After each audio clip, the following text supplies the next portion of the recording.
जय माता दी दोस्तों। या देवी सर्वभूतेषु मातृरूपेण संस्थिता नमस्तस्यै नमस्तस्यै नमस्तस्यै नमो नमः। नवरात्रि में माँ दुर्गा के 9 अलग अलग स्वरूपों की पूजा की जाती है। माँ दुर्गा को प्रसन्न करने के लिए नवरात्रि के दिन सबसे अच्छे माने जाते हैं। दरअसल इन दिनों जो भक्त सच्चे मन से माँ दुर्गा के सभी स्वरूपों की पूजा करते हैं, उसकी सारी इच्छाएं माँ दुर्गा पूरी करती हैं। 9 दिनों तक माता रानी की पूजा अर्चना के साथ आपको इस कथा का पाठ भी ज़रूर करना चाहिए। श्री दुर्गा नवरात्रि व्रत कथा करने से आपको सभी 9 देवियों की कृपा प्राप्त होती है। तो चलिए कथा सुनते हैं। कथा को पूरा अवश्य सुने बिना स्किप किए और चैनल को सब्सक्राइब करना न भूलें, ताकि आपको इसी प्रकार की कथाएं सुनने को मिलती रहें। बृहस्पति जी बोले, हे ब्रह्मा जी, आप अत्यंत बुद्धिमान, सर्वशास्त्र और चारों वेदों को जानने वालों में श्रेष्ठ हो। हे प्रभु, कृपा कर मेरा वचन सुनो। चैत्र आश्विन माघ और आषाढ़ मास के शुक्ल पक्ष में नवरात्र का व्रत और उत्सव क्यों किया जाता है? हे भगवान, इस व्रत का फल क्या है? किस प्रकार करना उचित है? और पहले इस व्रत को किसने किया, सो विस्तार से कहो। बृहस्पति जी का ऐसा प्रश्न सुनकर ब्रह्मा जी कहने लगे, हे बृहस्पति, प्राणियों का हित करने की इच्छा से तुमने बहुत ही अच्छा प्रश्न किया है। जो मनुष्य मनोरथ पूर्ण करने वाली माँ दुर्गा, महादेवी, सूर्य और नारायण को ध्यान करते हैं, वे मनुष्य धन्य हैं। यह नवरात्र व्रत संपूर्ण कामनाओं को पूर्ण करने वाला है। इसके करने से पुत्र चाहने वाले को पुत्र, धन चाहने वाले को धन, विद्या चाहने वाले को विद्या और सुख चाहने वाले को सुख मिल सकता है। इस व्रत को करने से रोगी मनुष्य का रोग दूर हो जाता है और कारागार में पड़ा हुआ मनुष्य बंधन से छूट जाता है। मनुष्य की तमाम विपत्तियां दूर हो जाती हैं और उसके घर में संपूर्ण संपत्तियां आकर उपस्थित हो जाती हैं। बंध्या और काक बंध्या के इस व्रत के करने से पुत्र हो जाता है। समस्त पापों को दूर करने वाले इस व्रत के करने से ऐसा कौन सा मनोरथ है जो सिद्ध नहीं हो सकता? यदि व्रत करने वाला मनुष्य सारे दिन का उपवास न कर सके तो एक समय भोजन करे और उस दिन बांधवों सहित नवरात्रि व्रत की कथा श्रवण करे। हे बृहस्पति, जिसने पहले इस महाव्रत को किया है, उसका पवित्र इतिहास मैं तुम्हें सुनाता हूँ। तुम सावधान होकर सुनो। इस प्रकार ब्रह्मा जी के वचन सुनकर बृहस्पति जी बोले, हे ब्राह्मण, जो मनुष्यों को कल्याण करने वाले इस व्रत के इतिहास को मेरे लिए कहा, मैं सावधान होकर सुन रहा हूँ। आपकी शरण आए हुए मुझ पर कृपा करो। ब्रह्मा जी बोले, पीठत नाम के मनोहर नगर में एक अनाथ नाम का ब्राह्मण रहता था। वह भगवती दुर्गा का भक्त था। उसके संपूर्ण सद्गुणों से युक्त मानो ब्रह्मा की सबसे पहली रचना हो, ऐसी यथार्थ नाम वाली सुमति नाम की एक अत्यंत सुंदर कन्या पैदा हुई। वह कन्या सुमति अपने घर के बालकपन में अपनी सहेलियों के साथ क्रीड़ा करती हुई इस प्रकार बढ़ने लगी जैसे शुक्ल पक्ष में चंद्रमा की कला बढ़ती है। उसका पिता प्रतिदिन दुर्गा की पूजा और होम किया करता था। उस समय वह भी नियम से वहां उपस्थित होती थी। एक दिन वह सुमति अपनी सखियों के साथ खेलने लग गई और भगवती के पूजन में उपस्थित नहीं हुई। उसके पिता को पुत्री की ऐसी असावधानी देखकर क्रोध आया और पुत्री से कहने लगा कि हे दुष्ट पुत्री, आज प्रभात से तुमने भगवती का पूजन नहीं किया। इस कारण मैं किसी कुष्ठी और जय माता दी दरिद्र मनुष्य के साथ तेरा विवाह करूंगा। इस प्रकार कुपित पिता के वचन सुनकर सुमति को बड़ा दुख हुआ और पिता से कहने लगी, हे पिताजी, मैं आपकी कन्या हूँ। मैं आपके इस सब तरह के अधीन हूँ। जैसी आपकी इच्छा हो मेरा विवाह कर सकते हो। होगा वही जो मेरे भाग्य में लिखा है। मेरा तो इस घर पर पूर्ण विश्वास है। मनुष्य न जाने कितने मनोरथों को चिंतन करता है, पर होता वही है जो भाग्य में विधाता ने लिखा है। जो जैसा करता है उसको फल भी उस कर्म के अनुसार ही मिलता है, क्योंकि कर्म करना मनुष्य के अधीन है पर फल देव के अधीन है। जैसे अग्नि में पड़े हुए तृण की उसको अधिक प्रदीप्त कर देते हैं, उसी तरह अपनी कन्या के ऐसी निर्भयता से कहे हुए वचन सुनकर उस ब्राह्मण को अधिक क्रोध आया।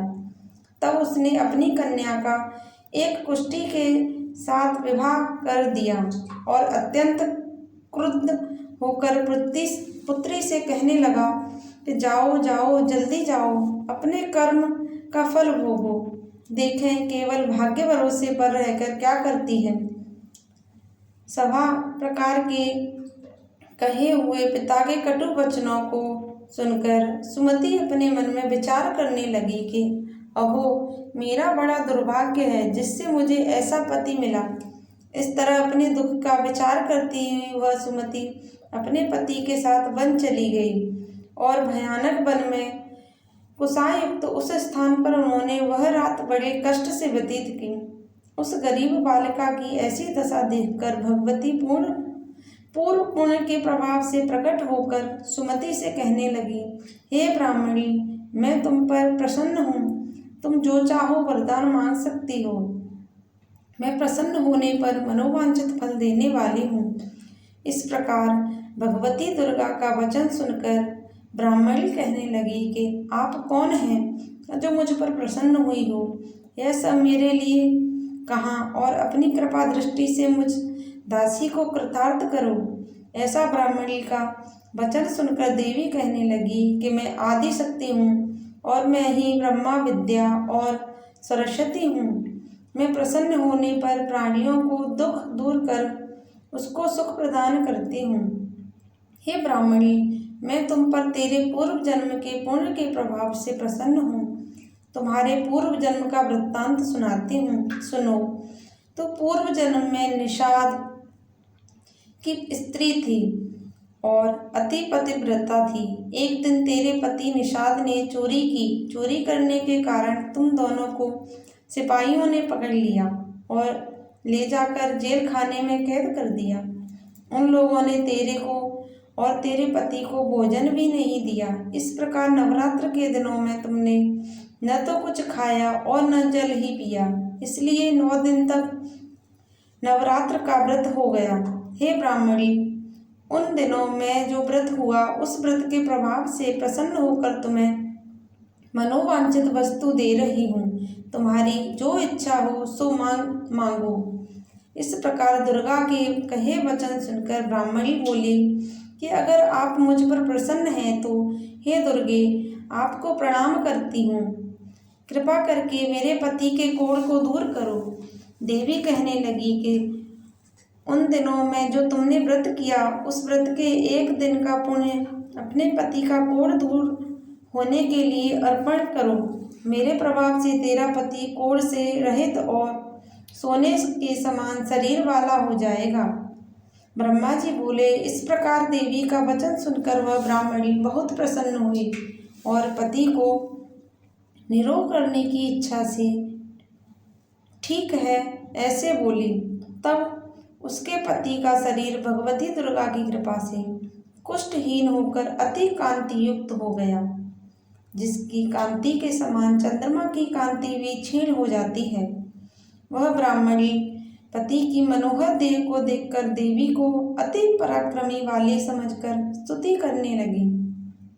हे दुर्गे, आप दुर्गत को दूर करने वाली, तीनों जगत का संताप हरने वाली, समस्त दुखों को दूर करने वाली, रोगी मनुष्य को निरोग करने वाली, प्रसन्न होने पर मनोवांछित वस्तु को देने वाली और दुष्ट मनुष्य का नाश करने वाली हो। तुम ही सारे जगत की माता और पिता हो। हे अम्बे, मुझ अपराध रहित अबला की मरे पिता ने कुष्ठ के साथ विवाह कर मुझे घर से निकाल दिया। उसकी निकाली हुई मैं पृथ्वी पर घूमने लगी। आपने ही मेरा इस आपत्ति में रूपी समुद्र से उद्धार किया है। हे देवी, आपको प्रणाम करती हूँ, मुझ दीन की रक्षा करो। ब्रह्मा जी बोले कि हे बृहस्पति, इसी प्रकार उस सुमति ने मन से देवी की बहुत स्तुति की।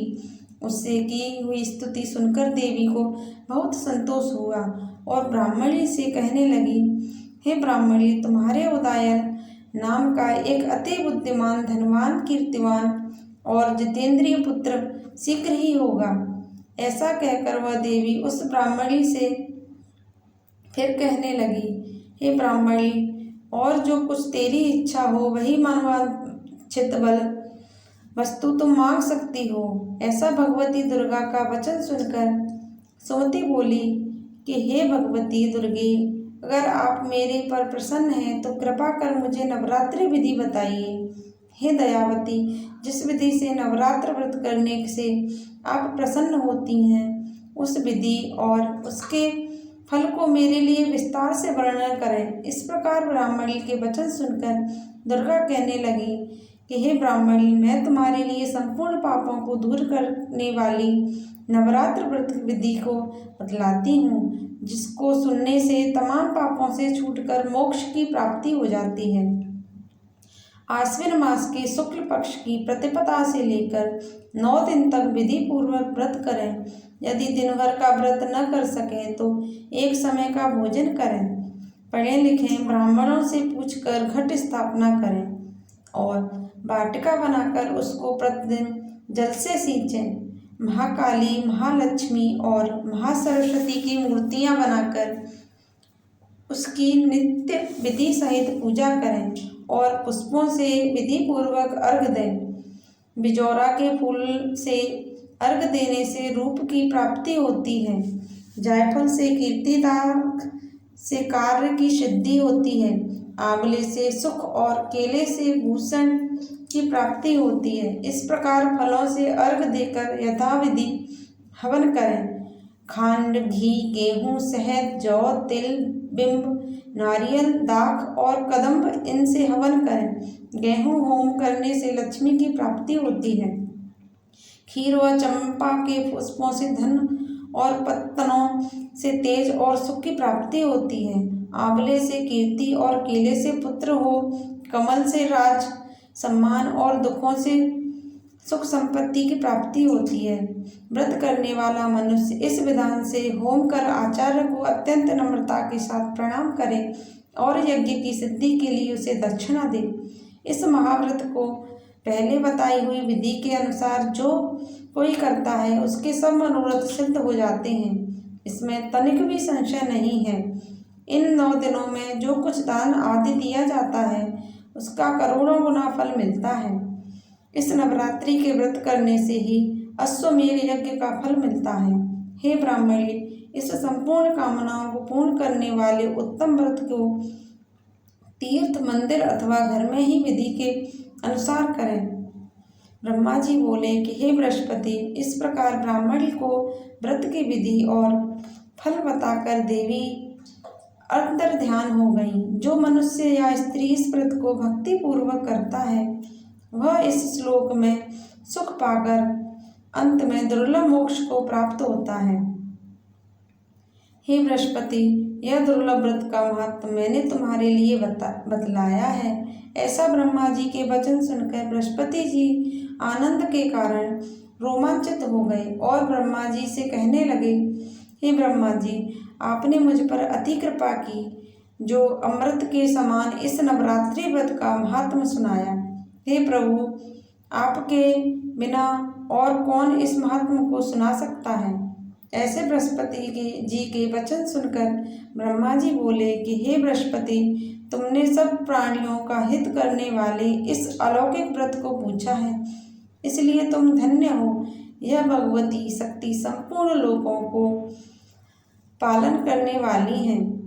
इस महादेवी के प्रभाव को कौन जान सकता है। जय माता दी। दोस्तों, आपको कहानी कैसी लगी हमें कमेंट करके ज़रूर बताएं। धन्यवाद। जय माता दी।